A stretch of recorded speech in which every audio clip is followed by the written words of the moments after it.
মাত্র 2 মাসে কি ঘুরে দাঁড়ানো সম্ভব দাদা? এই 2 মাসে কি আমি 80% কভার করতে পারবো? 80% কি পাবো অ্যাকাউন্টেন্সিতে? প্রত্যেকটা জিনিসের সর্ট আউট করার দায়িত্ব সানুদার। কারণ বিশ্বাস করো, আমি আজকের ভিডিওটা হচ্ছে মোস্ট ভাইটাল ভিডিও। কারণ অ্যাকাউন্টিং রেশিও যে চ্যাপ্টারটা, সেই অ্যাকাউন্টিং রেশিও চ্যাপ্টার থেকে তোমরা ভালো করে জানো কত নাম্বার ক্যারি হবে। যদি না জেনে থাকে তাহলে বলে রাখি, তোমাদের অ্যাকাউন্টিং রেশিও থেকে 15 নাম্বার ক্যারি হবে। 15টা নাম্বার অ্যাকাউন্টিং রেশিও থাকবে এবং বহুত ভালো ভালো অঙ্ক তোমাদেরকে দেবে ঘোরানোর জন্য। কিন্তু সানুদা ঘোরাতে দেবে না, কারণ সানুদা টপ টপ 5 ভিডিওস আমি তৈরি করব, যেখানে অ্যাকাউন্টিং রেশিও নিয়ে সমস্ত রকমের অঙ্ক আমি সলভ করে দেবো ভিডিওর মাধ্যমে। তোমরা দেখে পরীক্ষার আগের দিন হোক 2 মাস আগের থেকে, কারণ ঘুরে দাঁড়ানোর যে কোনো সময় পারা যায় যদি মনের মধ্যে প্রবল ইচ্ছা থাকে আর সৎ সাহস থাকে। আজকের ভিডিও হচ্ছে অ্যাকাউন্টিং রেশিও, বিনা কোনো দ্বন্দ্ব ছাড়া পেন কপি নিয়ে বসে যাও, কারণ প্রত্যেকটা অঙ্কই মাখন হবে, প্রত্যেকটা অঙ্কই পরীক্ষায় দেখার মতো হবে। দেখো, আমি তোমাদের কনসেপ্ট ক্লিয়ার থেকে একদম প্রপার এমসিকিউ সলভ সবটাই করাবো। দেখো, তোমাদের যে অঙ্কটা আমি দিয়েছি, যেটা স্ক্রিনের উপরে তোমরা পরিষ্কার দেখতে হবে যে কোন অঙ্কটা সানুদা দিয়েছে, এই অঙ্কগুলো আসার সম্ভাবনা কিন্তু অনেক বেশি। শুনে নাও ভাই, কারেন্ট রেশিওর ফর্মুলাকে জেনে নাও। কারেন্ট রেশিওর ফর্মুলা হচ্ছে current assets by current liabilities. Current assets by current liability, তার ফর্মুলা কারেন্ট অ্যাসেটস কোনগুলোকে বলা হয় পরিষ্কারভাবে জেনে নাও। যেগুলো 1 বছরের মধ্যে ক্যাশে কনভার্ট হয়ে যায়, উইদিন 1 ইয়ার যেটা ক্যাশে কনভার্ট হয়ে যায়, সেটাকে বলা হয় কারেন্ট অ্যাসেটস। আর যেটা কারেন্ট লাইবিলিটি, সিএ মানে কারেন্ট অ্যাসেট, সিএল মানে হচ্ছে কারেন্ট লাইবিলিটি। যেটা 1 বছরের বেশি, মানে 1 বছরের মধ্যে যেটাকে শোধ করতে হয়, তুমি কারো কাছে টাকা ধার নিয়েছো, সেই টাকাটা তোমাকে 1 বছরের মধ্যে শোধ করতে হবে, তার মানে ওইটা হচ্ছে কারেন্ট লাইবিলিটি। কারেন্ট অ্যাসেট মানে যেটা তোমার 1 বছরের মধ্যে টাকাতে কনভার্ট হয়ে যাবে, সেটা হচ্ছে কারেন্ট অ্যাসেট। আর লোন ফোন এগুলো তোমাকে 1 বছরের মধ্যে পেমেন্ট করতে হবে কাউকে, সেটা হচ্ছে কারেন্ট লাইবিলিটি। এবার কারেন্ট রেশিও ফর্মুলা তুমি ভালো করে জানো, current assets by current liability. তোমার অঙ্কের মধ্যে বলে দিয়েছে, ভালো করে দেখবে যে কারেন্ট অ্যাসেটস যেটা আছে সেটা হচ্ছে 84,000 বেশি। 84,000 কারেন্ট অ্যাসেট বেশি কার থেকে? কারেন্ট লাইবিলিটির থেকে। রেশিওটা দিয়ে দিয়েছে 1.60:1। আমি কি করলাম? এক্স ধরে নিলাম, দুটোতেই এক্স ধরে নিলাম। আমি তাহলে বলতে পারি কারেন্ট অ্যাসেটস থেকে কারেন্ট লাইবিলিটি যে ডিফারেন্সটা, যে মাঝখানে গ্যাপটা, তার মানে মাঝখানে মাইনাসটা ইকুয়ালস হচ্ছে 84,000। তার মানে এই দুটোর মাইনাস হচ্ছে 0.60x। তাহলে এক্স এর ভ্যালুটা বের করলাম 84,000 ডিভাইডেড বাই 0.60। এই পয়েন্টটাকে তোলার জন্য আমি এখানে 100 করলাম, তার জন্য উত্তর এলো আমার 1,40,000। সেই 1,40,000 আমার কি বেরোলো? এক্স এর ভ্যালুটা বেরোলো। এক্স মানে কোনটা? কারেন্ট লাইবিলিটি ভ্যালু বেরোলো। এবার যদি তোমাকে বলে অঙ্কের মধ্যে, আমি জানি অঙ্কটা এখানেই শেষ হয়ে গেছে, কিন্তু দাদা আমি মাখন করাই, যদি বলে যে কারেন্ট অ্যাসেটস এর ভ্যালুটা কত, তাহলে কত হবে? 1.60 ইনটু এক্স, মানে 1.60 ইনটু 1,40,000, দ্যাটস ইকুয়ালস টু 2,24,000। এই অঙ্কটা এইখানে ক্লিয়ার হলো কিনা তোমরা দেখো। তোমরা যদি ক্লিয়ার হয় তবে বলো হ্যাঁ দাদা ক্লিয়ার, না হলে কমেন্ট করো, আবার নেক্সট ভিডিওতে এই অঙ্কটাই বোঝাবো, কোনো অসুবিধা নেই। দেখো, 2 নম্বর মাখন অঙ্কটা দেখে নাও। এইটা হচ্ছে বিগত বছরগুলোতে প্রচুর এসছে। বলেছে অঙ্কটাতে যে credit sale 75% of cash sale, আর উত্তরটা দিয়ে দিয়েছে টোটাল সেলের। মানে মাথা মুন্ডু অঙ্কটা, তুমি কিছুই বুঝতে পারছো না। ভালো করে যদি খেয়াল করে দেখো, যেটা আমাকে বলবে তাকে আমি 100 ধরে নেবো, মানে যেটার উপরে আমাকে ধরতে বলবে তাকে আমি 100 ধরে নেবো। বলেছিল যে credit sale 75% of cash sell, cash sell যা হবে তার 75% হচ্ছে ক্রেডিট সেল। তাহলে আমি ক্যাশ সেলও জানি না, ক্রেডিট সেলও জানি না। বলেছে ক্যাশ সেল যা হবে তার 75% হচ্ছে ক্রেডিট সেল। তাহলে আমি লেট ধরে নিলাম ক্যাশ সেলকে 100, আর ক্রেডিট সেলকে কত ধরলাম দাদা? ক্রেডিট সেলকে ধরলাম আমি 75। কি করে 75 ধরলাম? দেখো, 100-র উপর 75% করলে হয় 75, তাহলে দুটো প্লাস করলে হয় 175। তাহলে টোটাল সেলস আমি বলতে পারি cash plus credit sale equals total sales. তাহলে দুটো মিলিয়ে আমার বেরোচ্ছে 175। এবার আমার মিলে গেছে, গরু গরু চলে এসছে, ছাগল ছাগল চলে এসছে। টোটাল সেলের উত্তর দিয়েছে 3,50,000 টাকা। তাই আমি বলতে পারি 175 সমানই হচ্ছে 3,50,000 টাকা। তাহলে 1 সমান কত? 3,50,000 বাই 175। তোমাকে কি চেয়েছে না ক্যাশ সেল বের করতে চেয়েছে, তাহলে ইন্টু 100, তাহলে 3,50,000 ডিভাইডেড বাই 175 ইন্টু 100 করো, তাহলে 5 3 15, 5 5 25, 5 2 10 20 35, 1 2 3 4, মানে এটা হচ্ছে 2 1 2 3 4 5। এটার উত্তর হচ্ছে 2 লাখ টাকা। এর উত্তর হচ্ছে 2 লাখ টাকা। এই 2 লাখ টাকা কি বেরোলো দাদা? এটা বেরোলো হচ্ছে ক্যাশ সেল। এবার তোমাকে যদি বলতো ক্রেডিট সেলটা বের করো, তাহলে 3,50,000 ডিভাইডেড বাই 175 ইন্টু 75 হয়ে যেত।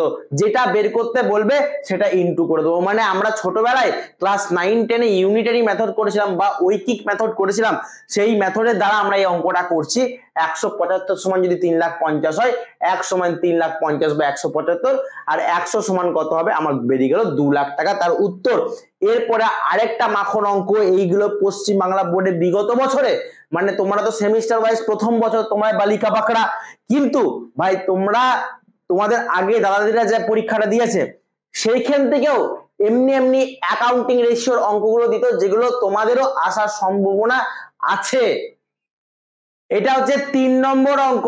যে 3 নম্বর অঙ্কটা হচ্ছে, এটা প্রিভিয়াস ইয়ারের কোশ্চেন, 2019 সালের কোশ্চেন। এই কোশ্চেনটা এসেছিল, মানে তোমাদের বিগত বছরে 5-10 বছরের যে মেন ইম্পর্টেন্ট কোশ্চেন গুলো অ্যাকাউন্টিং রেশিও থেকে আসছে সেইগুলো, আর আমার যেগুলো মনে হচ্ছে 3-4টে বই ঘেটে সেইগুলোই দিচ্ছি। কিন্তু ভাই বিশ্বাস করো, এইগুলো করে রাখলে তুমি বিশ্বাস করো অনেক কিছু কমন পাবে পরীক্ষার হলে। ছানুদার মুখটা আজকের ভিডিওটা বারবার করে মনে আসবে। দেখে নাও, বলেছে gross profit ratio is 25% on cost and sale price is 6 lakh টাকা, ফাইন্ড দ্য কস্ট প্রাইস। ভালো করে শোনো, কোনো ঝামেলা নেই। যদি 9-10 এর বেস ক্লিয়ার নাও থাকে, এত সহজ করে বোঝাবো পুরো মাথায় ঢুকে যাবে। দেখো, আমি বারবার বলেছি, যার উপরে বলবে, ধর 25% অন কস্ট, 25% অন সেল, যার উপরে বলবে যদি ওই ভ্যালুটা না থাকে, তাহলে আমরা ওটাকে 100 ধরে নেবো। তাহলে বলেছে কার উপরে? কস্টের উপরে, তাহলে কস্টকে আমি 100 ধরে নিলাম। তারপরে বলেছে প্রফিট হয়েছে 25%, তাহলে 100 এর 25% কত হবে দাদা? 100 এর 25% হচ্ছে 25 টাকা। তাহলে আমি জানি কস্ট একটা জিনিসের মানে বিক্রয় মূল্য নয়, ক্রয় মূল্য প্লাস প্রফিট প্লাস মুনাফা ইকুয়ালস টু বিক্রয় মূল্য হয়, মানে cost price plus profit equals to sales হয়। তাহলে কস্ট যদি 100 হয়, প্রফিট যদি 25 হয়, তাহলে সেলস হচ্ছে 125।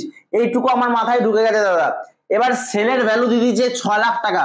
সেলের ভ্যালু কত দিয়েছে? 6 লাখ টাকা।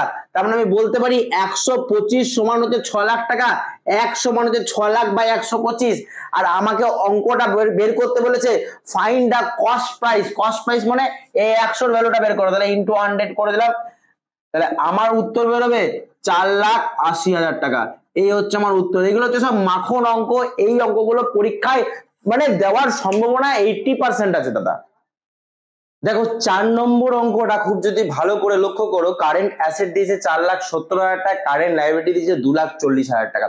কারেন্ট অ্যাসেটস আর কারেন্ট লাইবিলিটি এটা খুব ভালো করে বুঝে গেছে তোমরা, কিন্তু এখানে একটা দিয়েছে if the farm settle his creditors, কত না 80,000 টাকা। 80,000 টাকা ক্রেডিটার্সকে পেমেন্ট করতে হবে, মানে আমাকে দেনা শোধ করতে হবে। তাহলে দেনা যদি শোধ করতে হয়, তাহলে আমার কত অরিজিনালি পেড করতে হবে? 80,000। কিন্তু ক্রেডিটার্স যারা দেনাদার, তারা বলেছে ভাই তোমাকে 80,000 টাকা পেমেন্ট করতে হবে না, তুমি আমাকে 12.5% ডিসকাউন্ট দিয়ে পেমেন্ট করো, অন্তত আমাকে কিছু টাকা ডিসকাউন্ট দিয়ে অন্তত পেমেন্ট করো। তো 80,000 টাকা পেমেন্ট করতে হচ্ছে না, 12.5% পেমেন্ট ডিসকাউন্ট দিচ্ছে। তার মানে ডিসকাউন্ট দিচ্ছে যদি 10,000 টাকা, এই 10,000 টাকা কি করছে? ডিসকাউন্টের ভ্যালু। তাহলে 80,000 টাকা পেমেন্ট করা ছিল, 10,000 টাকা ডিসকাউন্ট, এখন হচ্ছে 70,000 টাকা। এই 70,000 টাকা অরিজিনালি ওকে ক্যাশ পেড করতে হচ্ছে, মানে যাকে কাকে পেড করতে হচ্ছে না ক্রেডিটার্সকে। তুমি ভালো করে দেখো, আমি যদি ক্রেডিটার্সকে পেমেন্ট করি, তাহলে এইটা অবশ্য ঠিক যে আমার লাইবিলিটি কমে যাচ্ছে, একদম সঠিক কথা। তুমি এটা ভাবো, আমার ক্যাশ থেকে তো ক্যাশটাও কমছে, যদি আমি কাউকে পেমেন্ট করি তাহলে ক্যাশও তো কমছে। তাহলে ভালো করে দেখো, কারেন্ট অ্যাসেটস থেকে 70,000 টাকা কমে যাচ্ছে, মানে ক্যাশ আমি অরিজিনালি দিয়েছি 70,000 টাকা, তাহলে কারেন্ট অ্যাসেট থেকে 70,000 টাকা কমে যাচ্ছে। আর কারেন্ট লাইবিলিটি থেকে 80,000 টাকা কমে যাচ্ছে। কেন 80,000 টাকা কমে যাচ্ছে? কারণ আমার দেনাদার আছে 80,000 টাকার। তাহলে কারেন্ট লাইবিলিটি থেকে 80,000 টাকা কমে যাচ্ছে, কারেন্ট অ্যাসেটস থেকে 70,000 টাকা কমে যাচ্ছে। এরপরে তুমি রেশিও বার করো, দেখো রেশিওটা কিন্তু খুব সুন্দরভাবে বেরিয়ে যাবে। এটা 80,000 আছে, হ্যাঁ এটা 80,000, তার মানে এটা 1,60,000 হবে। তার মানে এই যে ব্যাপারটা 4 লাখ ডিভাইডেড বাই 1,60,000, তাহলে আমার রেশিও হবে 2.5:1। না দাঁড়াও, 4 লাখ ডিভাইডেড বাই 1,60,000, তাহলে হচ্ছে 2.5:1। এটার উত্তর দাঁড়াবে 2.5:1। চলে আসো নেক্সট অঙ্কে। দেখো ভাই 5 নম্বর অঙ্কটা দেখো, 5 নম্বর অঙ্কটা একদম সুন্দর মাখন অঙ্ক। কেন মাখন অঙ্ক দাদা? এই 5 নম্বর অঙ্কটাতে ইনক্রিজ বাই মানে কারেন্ট অ্যাসেট ছিল তার থেকে বাড়িয়েছে, কারেন্ট অ্যাসেটকে বাড়িয়েছে। ভালো করে শুনবে, অঙ্কটাতে বলেছে ইনক্রিজড বাই 60% কারেন্ট অ্যাসেট আর কারেন্ট লাইবিলিটি ইনক্রিজ বাই 25%। ভালো করে শোনো, কারেন্ট রেশিও ছিল 5:2, আমি কিচ্ছু করিনি, দুটোর সঙ্গে মাল্টিপ্লাই ইনটু 100 করে দিয়েছিলাম, মাল্টিপ্লিকেশন ইনটু 100, মানে কারেন্ট অ্যাসেটস আমাদের কাছে 500 সঙ্গে যদি 100 ইনটু করি 500 আর 2 টাকার সঙ্গে যদি 100 ইনটু করি 200, তাহলে কারেন্ট অ্যাসেটস আমার 500 আর কারেন্ট লাইবিলিটি আমার 200। বলেছে অঙ্কটাতে যে কারেন্ট অ্যাসেটস 60% বৃদ্ধি পেয়েছে, 60% ইনক্রিজ করেছে, তাহলে 560% হয় 300 টাকা, আর কারেন্ট লাইবিলিটি 200, কারেন্ট লাইবিলিটি মানে যে 200 25% ইনক্রিজ করেছে কারেন্ট লাইবিলিটি, তাহলে 25/100 তাহলে হচ্ছে 50, আর 300 আর 50, মানে কারেন্ট অ্যাসেটস উপরে ছিল 500 নতুন হয়েছে 300, তাহলে টোটাল কারেন্ট অ্যাসেট হচ্ছে 800, 500 প্লাস 300 800। কারেন্ট লাইবিলিটি আগে ছিল 200 নতুন হয়েছে 500, তাহলে 250 নতুন কারেন্ট লাইবিলিটি। তাহলে এই দুটো রেশিও করো 80 ইনটু 25, এইটা রেশিও করো 5 × 5 5 3 5 6 30 5 5 25, এবার 16/5 কে ডিভাইড করে দাও 16/5, তাহলে 5 3 যা 15, হাতে রইলো 1 পয়েন্টের জন্য 0, 5 2 যা 10, তার মানে আমার উত্তরটা দাঁড়াবে 3.20:1। ব্যাস, অঙ্ক আমার শেষ, আর কিছুই নেই অঙ্কতে। তোমরা যতটা ভয় পাচ্ছ অঙ্কটাতে কিছুই নেই, এরকমই আরেকটা অঙ্ক তোমাকে দেখাচ্ছি। দেখো দেখো এটা হচ্ছে তোমার কত নম্বর অঙ্ক দেখালাম, এটা পর দেখালাম তোমাকে 5 নম্বর অঙ্ক। এবার দেখো 6 নম্বর অঙ্ক দেখাবো, একই জিনিস, কারেন্ট রেশিও দিয়ে দিয়েছে 2.4:1। আমি কি করলাম, এটা আমি এই অঙ্কটা শেষ করলাম, এইটা আমি কি করলাম, এটাকে আমি 100 দিয়ে গুণ করে নিলাম, সব কটার সঙ্গে 100 গুণ করে নিলাম, তাহলে 240 একটা হচ্ছে আর এটা হচ্ছে 100, 240 আর একটা হচ্ছে 100। ভালো করে বুঝবে, এরপর বলেছে কারেন্ট অ্যাসেটস হয়ে গেছে কত, 240 ইনটু 125%, মানে বৃদ্ধি পেয়েছে 125%, 125 ডিভাইডেড বাই 100, তাহলে উত্তর আসে 300। কারেন্ট লাইবিলিটি ছিল হচ্ছে 100, এইটা কমে গেছে 80%। পরের অঙ্কটা 6 নম্বর অঙ্ক দেখো, 80% ডিভাইডেড বাই 100 করে দিলাম, তাহলে আমার উত্তরটা দাঁড়াচ্ছে 80। দেখো আমরা কি করছিলাম, আগের অঙ্কটাতে কারেন্ট অ্যাসেটস প্লাস করছিলাম, কারেন্ট লাইবিলিটি প্লাস করছিলাম, এটা তো কারেন্ট অ্যাসেটস ছিল আর এটা তো কারেন্ট লাইবিলিটি, দুটোকে প্লাস করছিলাম, কিন্তু এখানে তা করব না। কেন করব না দাদা, এখানে একটা শব্দ লেখা আছে, দেখো পার্সেন্টেজের আগে 2 বলে একটা শব্দ আছে, 2 125%, 2 60% বা 2 25% যাই আছে, বা 2 80%, 2 যখন লেখাটা থাকবে তখন ডাইরেক্ট হবে, ডাইরেক্ট আমার ভ্যালুটা বেরোবে। তার মানে এইটা শুধুমাত্র আমরা রেশিও বার করবো, তাহলে উত্তরটা বেরিয়ে যাবে, আমাদেরকে আর প্লাস করতে হবে না। 300:80, 300:80 করো, একটা জিরো কাটো, 2 4 8, 2 15, 2 15, আচ্ছা আর কাটবে 15/4, তাহলে 15/4 মানে কত হচ্ছে রেশিওটা, 4 3 12, 3 হাতে 0 7 28 2.045, তার মানে উত্তর দাঁড়াবে আমার এটা 3.75:1, এইটা হবে তার উত্তর। কেন দাদা, এখানে 2 লেখাটা আছে, যদি বাই লেখাটা রাখতো তাহলে আমরা পুরোনো কারেন্ট অ্যাসেটস প্লাস নতুন কারেন্ট অ্যাসেটস করতাম, পুরোনো কারেন্ট লাইবিলিটি প্লাস নতুন কারেন্ট লাইবিলিটি করতাম। দেখো দুটোকে প্লাস করে তারপর আমি রেশিওটা বের করেছিলাম। কেন, লেখাটার মধ্যে ছিল বাই কত ছিল, বাই 60%, বাই ছিল 25%, বাই লেখাটা ছিল। এই যে বাই কথাটা মানে হচ্ছে, শুনে রাখো শর্ট ট্রিকটা মনে রাখো যে কেন হচ্ছে এটা, আমি তোমাদেরকে একটা শর্ট ট্রিক বোঝাচ্ছি। দেখো তোমার যখন রিলেটিভ আসে তোমার বাড়িতে, তার মানে তুমি মনে রাখবে তোমার যখন রিলেটিভ আসে, হয় সে কিছু টাকা দিয়ে যায় আর নয় সে গান্ডে পিন্ডে খেয়ে যায়, তারপরে কি বলে বাই। তার মানে বাই মানে কিছু অ্যাড হবে কিছু লেস হবে, আর টু মানে ডাইরেক্ট পার্সেন্টেজ বার করে দেবো, তাহলেই হয়ে যাবে অ্যান্সার। টু মানে ডাইরেক্ট, আর বাই মানে কি, আমি হয় আমার রিলেটিভটা আসবে নয় যাবে, যখন ও বাই বলবে হয় আমার হাতে কিছু টাকা দিয়ে যাবে, নাহলে আমার বাবা মার ঘরে এসে গান্ডে পিন্ডে খেয়ে যাবে, সব কিছু খেয়ে দিয়ে চলে যাবে। তাহলে বাই মানে কিছু লাভ আছে কিছু লোকসান আছে, মানে অ্যাড করতে হবে ইধার মাইনাস করতে হবে, রিডিউস বললে মাইনাস করতে হবে, ইনক্রিজ বললে প্লাস করতে হবে। দেখো এবার আসবো দারুণ জিনিসে, একদম বাটার। কেন বলতো, এখানে আমি দুটো জিনিসের ফর্মুলা দিয়ে দিয়েছি, এখান থেকে এমসিকিউ আসতে পারে, বহুত আসতে পারে, অনেক আসতে পারে। কারণ দেখে নাও ইনভেন্টরি টার্নওভার কি করে বেরোয়। ইনভেন্টরি টার্নওভার রেশিওর ফর্মুলা কি দাদা? ইনভেন্টরি টার্নওভার রেশিও হচ্ছে কস্ট অফ গুডস সোল্ড অথবা cost of revenue from operation divided by average stock. এবারে cost of revenue from operation বা কস্ট অফ গুডস সোল্ড কি করে বের জানতে চাও? দেখো দুটো মেথড আছে, অনলি টু মেথডস, যেটা ভাবে কস্ট অফ গুডস সোল্ড বেরোয়। কস্ট অফ গুডস সোল্ড বের করার ফর্মুলা কি? Net sales minus gross profit, অথবা কস্ট অফ গুডস সোল্ড বের করার ফর্মুলা কি? Opening stock plus net purchase plus direct expenses minus closing stock. এই দুটো ফর্মুলা হচ্ছে কস্ট অফ গুডস সোল্ড বের করা বা cost of revenue from operation বের করা। দীপক অধিকারী আর দেব কথাটা একই, মানুষটা একই, একদম সবটাই সেম। সেরকমই কস্ট অফ গুডস সোল্ড বা cost of revenue from operation দুটো জিনিসই এক। দেব বলো বা দীপক অধিকারী বলো, বঙ্গাই বলো, কিরণ দত্ত বলো, একই জিনিস বাবা। তাহলে এইটা মনে রাখবে, কস্ট অফ গুডস সোল্ড মানে cost of revenue from operation. এবার দাদা বলবো অ্যাভারেজ স্টক কি করে বেরোয় দাদা, মাখন ভাবে বলে দাও তো। অ্যাভারেজ স্টক বেরোয় ওপেনিং স্টক, এটা অ্যাভারেজ স্টক বা অ্যাভারেজ ইনভেন্টরি দুটো জিনিসই একই। আমি কি বললাম? ইনভেন্টরি আর স্টক একই জিনিস। Opening stock plus closing stock divided by 2, opening stock plus closing stock divided by 2 করলে আমার অ্যাভারেজটা বেরিয়ে যাবে। এরপর একটা মাখন জিনিস বলে দিতে দাদা, দেখো কুইক অ্যাসেটস থেকে এমসিকিউ আসবে, ধরে নাও, ধরে নিয়েছো। এবার দেখতে পাবে পরীক্ষার হলে কুইক অ্যাসেটস কে কি বলা হয়? লিকুইড রেশিও বলা হয়। এই সরি, কুইক রেশিওকে কি বলা হয়? লিকুইড রেশিও বলা হয়। লিকুইড রেশিওকে আরেকটা নামে কি বলা হয় দাদা? অ্যাসিড টেস্ট রেশিও বলা হয়। আচ্ছা, এর কুইক রেশিওর ফর্মুলাটা দেখো, মোস্ট কনফিউজ করে এই জায়গাটাতে। Current assets minus stock minus prepaid expenses, এইটাই হচ্ছে ফর্মুলা। কারেন্ট অ্যাসেট থেকে স্টক মাইনাস করো আর মাইনাস করো প্রিপেড এক্সপেন্সেস। এবার অনেক জায়গাতে কি করে দাদা, এখানে একটা ব্র্যাকেট দিয়ে দেয় আর এখানে একটা প্লাস দিয়ে দেয়। এটাও কিন্তু absolutely right, it's a 100% right, it's a 100% accurate. শুধুমাত্র এখানে ব্র্যাকেটটা দিচ্ছে বলেই প্লাসটা করছে। যদি ব্র্যাকেটটা ছাড়া প্লাস দেয় তার মানে এটা ভুল আছে। ব্র্যাকেটটা ছাড়া এটা মাইনাস হবে, যদি ব্র্যাকেট দিয়ে দেয় তাহলে এটা প্লাস হয়ে যাবে। কথা বোঝা গেল? এইখানে most of the student confuse হবে, কনফিউশন ক্লিয়ার যে এইখানে যদি ব্র্যাকেট উঠে যায় এটা মাইনাস হবে, আর যদি ব্র্যাকেট থাকে তাহলে প্লাস হবে। এটা হচ্ছে ব্যাপার। এবার কারেন্ট রেশিও, সরি, এবারে কুইক রেশিওর আইডিয়াল রেশিও কত? আইডিয়াল মানে দেখো, যেরকম একটা চিকেন করতে গেলে একটা ঠিক মতো নুনের পরিমাপ লাগে, একটা ঠিক মতো হলুদের পরিমাপ লাগে। একটা যে কোনো খাবার তৈরি করতে সবকিছুতে নুনের পরিমাপ লাগে। সেরকমই তোমার একটা বাধ্যতামূলক আছে, যেটা এই কুইক রেশিওতে এটা হলে, যেরকম মাংসতে যদি নুন বেশি হয়ে যায় খারাপ লাগে কি লাগে না? কোনো রান্নাতে যদি চিনি বেশি হয়ে যায় খারাপ লাগে কি খারাপ লাগে না? ব্যাপারটা হচ্ছে সেরকমই, কত হওয়া উচিত, নুনটা কত হওয়া উচিত, সেরকমই কুইক রেশিওতে নুন কত হওয়া উচিত? 1:1 এর নুনটা হওয়া উচিত। আর কারেন্ট রেশিওতে নুনটা কত হওয়া উচিত? 2:1, মানে আইডিয়াল মানে এটা হওয়া উচিত। এবার একটা কথা বলো, আমি একটা তোমাদেরকে কথা বলছি, সেটা মন দিয়ে শোনো। তোমাদের কি কি করা উচিত তোমরা খুব ভালো করে জানো, কিন্তু তোমরা করো না সেটা।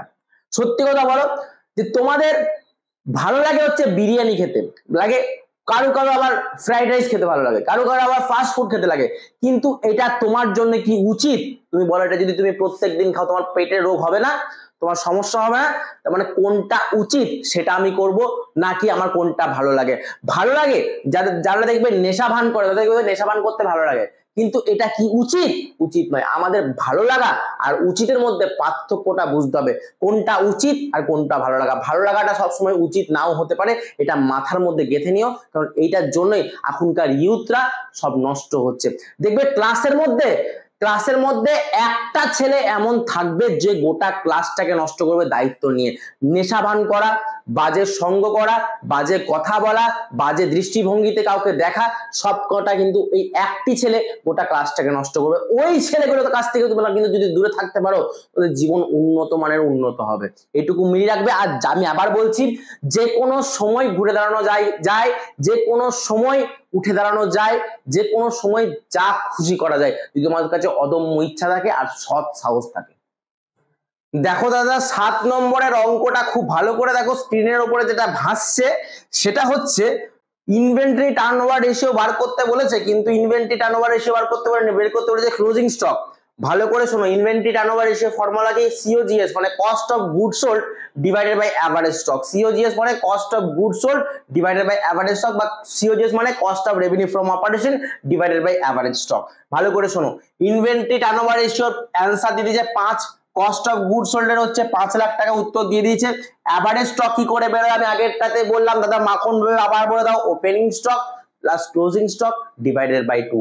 এভারেজ কি করে বেরোবে? Opening plus closing divided by 2। দেখো ওপেনিং আমি জানি 60,000 টাকা, ক্লোজিং আমি কিছু জানি না, সিএল লিখলাম ডিভাইডেড বাই 2। এবার আমরা যেটা ছোটবেলায় 9-10 যেরকম ভাবে করতাম অঙ্ক, সেরকম ভাবে অঙ্ক করতে হবে।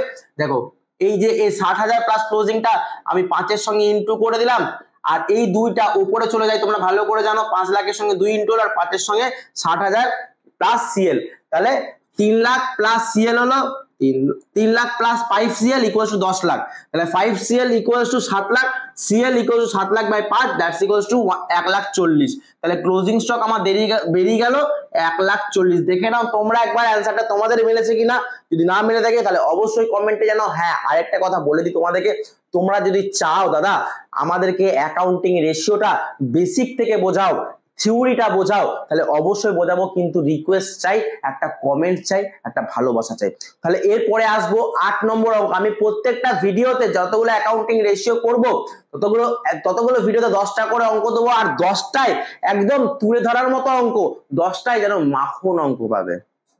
দেখো আমাকে আগে জানতে হবে যে আমাকে কুইক রেশিওর ফর্মুলাটা কি জানো ভালো করে। কারেন্ট অ্যাসেট থেকে ইনভেন্টরি আর প্রিপেড এক্সপেন্সেস মাইনাস করতে হয়, আর কারেন্ট লাইবিলিটি থেকে ব্যাংক ওভারড্রাফট মাইনাস করতে হয়। কিন্তু তুমি অঙ্কটাতে দেখো ভালো করে, যেখানে তুমি দেখতে পাবে 8 নম্বর অঙ্কটা, যেখানে তুমি ব্যাংক ওভারড্রাফট বলে দিয়েছে নীল, ব্যাংক ওভারড্রাফট কোনো কিছু নেই, নীল বলে দিয়েছে। তাহলে ব্যাংক ওভারড্রাফট যখন নীল বলেছে, তার মানে ব্যাংক ওভারড্রাফট নেই, তাহলে কারেন্ট লাইবিলিটি যা কুইক লাইবিলিটিও তাই।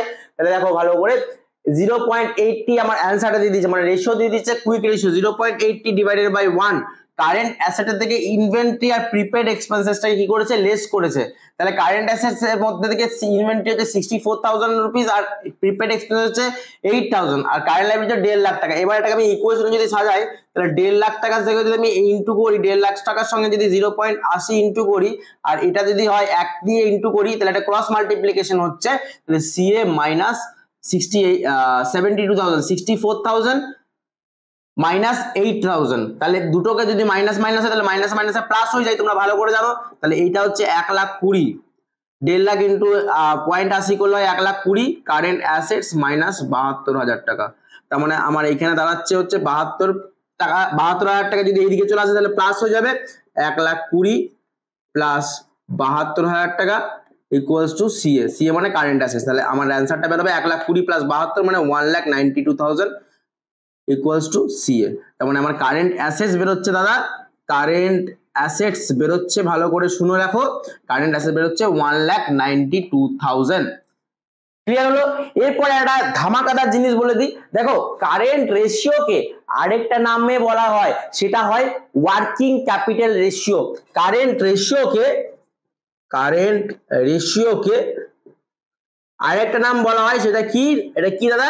না ওয়ার্কিং ক্যাপিটাল রেশিও। আরেকটা মনের মধ্যে জিনিস গেঁথে রাখবে, দেখো এমসিকিউ তো আসতে পারে, অঙ্ক দিয়েও আসতে পারে। দেখো ওয়ার্কিং ক্যাপিটাল কি? ওয়ার্কিং ক্যাপিটালের একটা ফর্মুলা আছে, এই ফর্মুলা তোমরা নোট ডাউন করো না, কারণ এই ফর্মুলা তোমাদের অনেক আসতে পারে। ওয়ার্কিং ক্যাপিটালের ফর্মুলা কি দাদা? ওয়ার্কিং ক্যাপিটালের ফর্মুলা হচ্ছে current assets minus current liability.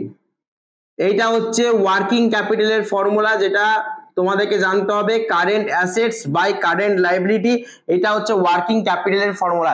এই ফর্মুলা থেকেও কিন্তু অঙ্ক অজস্র আসতে পারে, তোমরা এই ফর্মুলাটা ভালো করে নোট ডাউন করে নেবে। দেখো 9 নম্বর অঙ্কটা তোমরা যদি ভালো করে দেখতে পারো, তাহলে নেট রেভিনিউ ফ্রম অপারেশন দিয়ে দিচ্ছে 10,80,000 টাকা, গ্রস প্রফিট বলেছে 33.13। এই 33.13 যে অঙ্কটা তোমরা স্ক্রিনের উপরে দেখতে পাচ্ছ, সেই 33.13 কে আমরা অর 1/3 বলতে পারি। তোমরা যদি ভালো করে বোঝো তাহলে এটাকে বলা হয় 1/3 বলা হয়। তাহলে দেখো 10,80,000 1/3 বা 33.13 যাই করো না কেন, হয় হচ্ছে 3,60,000 টাকা। এই 3,60,000 টাকা হচ্ছে গ্রস প্রফিট। তাহলে নেট থেকে যখন প্রফিটটাকে মাইনাস করে দিলাম, তাহলে আমার কি বেরোলো? কস্টটা, তাহলে কস্ট অফ গুডস সোল্ড বেরিয়ে গেল 7,20,000, এই 7,20,000 বেড়ে গেল কস্ট অফ গুডস সোল্ড। এবার ফর্মুলা আছে ইনভেন্টরি টার্নওভার রেশিওর ফর্মুলা কি বা স্টক টার্নওভার রেশিও ফর্মুলা কি, cost of goods sold by average stock. স্টকেরও একটা খেলা দাদা এখানে দিয়ে দিয়েছে, বলেছে ওপেনিং তো নেই কিছুই, কিন্তু ক্লোজিং যেটা হবে সেটা ওপেনিং এর 20,000 টাকা বেশি হবে, মানে ওপেনিং যা হবে তার থেকে 20,000 টাকা ক্লোজিংটা বেশি হবে। তাহলে ক্লোজিং বলতে পারি, তাহলে ক্লোজিং হচ্ছে আমার ওপেনিং প্লাস 20,000, তাহলে আমার বেরোচ্ছে তাহলে 2 ওপি মানে দুটো opening 2 OP plus 20,000 equals divided by 2, মানে ওপি দুটো প্লাস করে দিলে দুটো ওপি হচ্ছে না, প্লাস 20,000 ডিভাইডেড বাই 2। তাহলে আমি এইখান থেকে অ্যাভারেজ স্টকটা এটা পেয়ে গেলাম। অ্যাভারেজ স্টকের জায়গায় 2 ওপি প্লাস 20,000 ডিভাইডেড বাই 2 করলাম, এই ইকুয়েশনটাকে সলভ করলাম দাদা, এই 2 টাকে এইখানে ইনটু করে দিলাম আর এটাকে এটা ক্রস মাল্টিপ্লিকেশন করলাম, তাহলে 8 into 2 OP plus 20,000 equals to 7,20,000 into 2, তাহলে 16 ওপি প্লাস 1,60,000 ইকুয়ালস টু হচ্ছে 14,40,000 টাকা। তাহলে 16 ওপি ইকুয়ালস টু 14,40,000 মাইনাস 1,60,000, তাহলে ওপি ইকুয়ালস টু 1,28,000 বেরিয়ে গেল, তোমার 12,28,000 টাকা বেরিয়ে গেল। তাহলে আমার উত্তরটা বেরোবে ডিভাইডেড বাই 16 করে দিলাম, তারপর উত্তর বেরোবে 80,000 টাকা। 80,000 টাকা কি বেরোলো না ওপেনিংটা বেরোলো, ওপিটা বেরোলো। তোমার উত্তর চেয়েছে ক্লোজিং, তাহলে ক্লোজিং কি করে বেরোবে, ক্লোজিং ওপি প্লাস 20,000 বের করলে বেরিয়ে যাবে। তাহলে ওপেনিং ছিল 80,000 টাকা প্লাস 20,000 করো, তাহলে হচ্ছে আমার 1,00,000 টাকা, তাহলে 1,00,000 টাকা হচ্ছে আমার ক্লোজিং আর 80,000 টাকা আমার ওপেনিং। যদি ক্লোজিং এর উত্তর জিজ্ঞেস করে তাহলে লিখবে 1,00,000 টাকা, যদি ওপেনিং এর উত্তর জিজ্ঞেস করে তাহলে লিখবে 80,000 টাকা। তোমরা আশা করি বুঝতে পারছো প্রত্যেকটা জিনিস ক্লিয়ার ভাবে। দেখো ভাই আর অপেক্ষা নয়, লাস্ট অঙ্ক এই ভিডিওটার জন্য। কারেন্ট অ্যাসেটস হচ্ছে 100, কেন ধরেছি দেখো, বলেছে কারেন্ট যে লাইবিলিটি হবে সেটা হবে কারেন্ট অ্যাসেটস এর 40%, কারেন্ট অ্যাসেটস এর 40% হবে কারেন্ট লাইবিলিটি। কারেন্ট লাইবিলিটি কত হবে না কারেন্ট অ্যাসেটস এর 40%, না আমি কারেন্ট অ্যাসেটস জানি না আমি কারেন্ট লাইবিলিটি জানি। কারেন্ট অ্যাসেটস এর 40% হবে কারেন্ট লাইবিলিটি, তাহলে আমি কারেন্ট অ্যাসেটস কে আমি 100 ধরে নিলাম। এবার 100 এর উপরে 40% করলে হয় 40ই দাদা, আমি সহজ করে নিলাম ব্যাপারটাকে, তাহলে 40% করলে হয় 40। তাহলে কারেন্ট রেশিও কত, কারেন্ট রেশিও মানে কত, current assets by current liability, তার মানে 100 হচ্ছে কারেন্ট অ্যাসেটস, 40 হচ্ছে কারেন্ট লাইবিলিটি। ইজিলি ডিভাইড করলাম, উত্তরটা বেরিয়ে গেল। হ্যাঁ তোমরা যদি এরপরে যদি তোমরা চাও যে বেসিক বোঝা দাদা আরো কারেন্ট রেশিও নিয়ে আমাদের আরো ডাউটস আছে, তোমরা ডাউটস গুলো অবশ্যই আমাকে প্রশ্ন করতে পারো, আমি উত্তর অবশ্যই দেবো। তোমাদের যেখানে যেটা সমস্যা আমাকে কমেন্টে জানাও। আজকের ভিডিওটা এইটুকুই থাকলো বস, আবার দেখা হবে নেক্সট ভিডিওতে।